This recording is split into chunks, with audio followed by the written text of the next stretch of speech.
અંધશ્રદ્ધા માટે કરીને એટલું કહું કે હું કોઈ દેવ દેવતાઓની વિરોધી નથી, પણ એટલું ચોક્કસ કહું કે અતિ ધાર્મિકતા અને અતિ અંધશ્રદ્ધા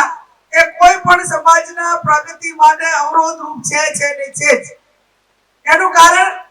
કે આપણે જે છીએ એ આપણી પાસે કોઈ એવી બે નંબરની આવકો નથી કે જેને આપણે બીજાના દેખાદેખી કરીને ખાલી મઠ ખાતર ને એના માટે કરીને ઘણા બધાને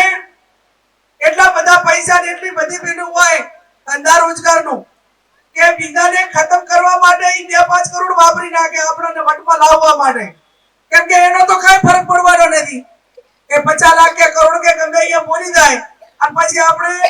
એને બેલેન્સ કરવા વટમાં આપણે 2 લાખ રૂપિયા બોલી જઈએ તો આપણને 2 લાખ એ ભારે પડે કે ના પડે? અને આવા એ દિવસે શાંતિથી ભલે આપણે યથાશક્તિ દાન આપવું પડે, અહીંયા કેપેસિટી પ્રમાણે જ કોઈ સામાજિક ધાર્મિક પ્રસંગ કે કોઈ પણ નાના મોટા કોઈ બધા શિક્ષણ વગરના કોઈ પણ પ્રોગ્રામો શિક્ષણને બાદ કરતા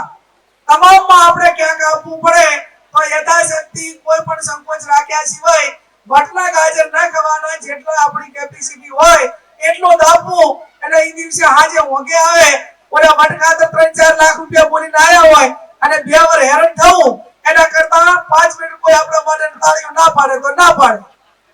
ભાઈ. અને આ તો ઘણા બધા આમાં લાવીને કોઈક ને કોઈક રીતે વધારે દેવામાં ગાળવા પણ લેવલમાં રાખવા માટેના પણ હવે આ વસ્તુ એ માટે પણ પ્રેરિત થવા માંડી છે કે ભાઈ આપણે આવું કરો, તમે કીધું એમ કે એને આટલું આપણે કરવું પડે.